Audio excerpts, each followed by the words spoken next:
We were looking at the money multiplier in financial markets in the case where the economy has a central bank plus a banking sector.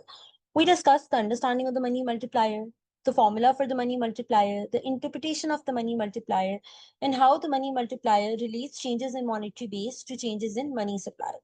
We want to now look at factors that determine the size of the money multiplier. Recall, the money multiplier is 1 by C plus theta, 1 minus C. So from here, we can see that it's affected by changes in two parameters. The first being theta, which is our reserve deposit ratio, i.e. the fraction of deposits bank hold as reserves rather than lending out.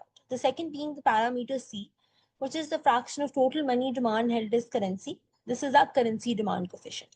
So we can see the money multiplier is affected by changing two parameters, C and theta. We'll first discuss the effects of theta on the money multiplier. So from here we can see that when theta increases, the denominator of the money multiplier increases, so the money multiplier decreases.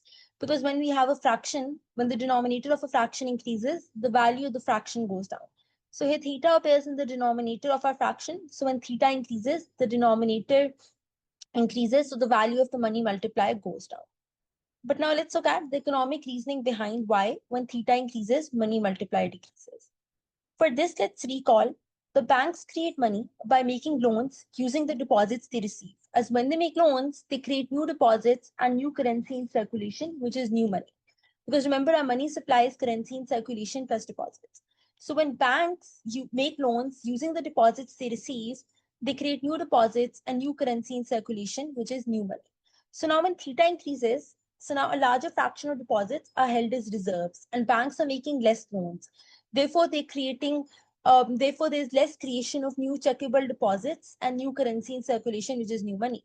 So this limits the money multiplier process because now for any deposits they receive, they're keeping a larger fraction of it as reserves and they're lending out less.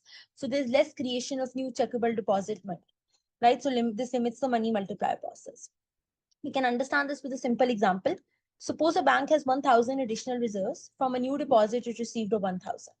If the reserve ratio is just 10%, then you need to hold 10% of 1,000, 100 as reserves, and it can increase loans by 900, which will create new checkable deposit money and new currency in circulation, right? That will be new money.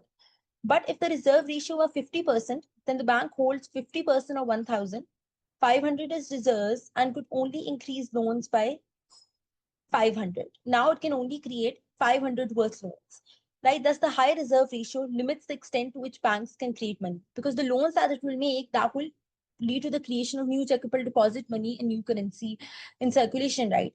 Here, in this case, it can only increase the loans by 900, and but here, here it can increase the loans by 500, but when the reserve ratio increases, it can only increase loans by, sorry, here it can increase the loans by 900, but when the reserve ratio increases to 50%, it can only increase loans by 500. Thus, when it's making less loans, it's creating less checkable deposit money and less currency in circulation.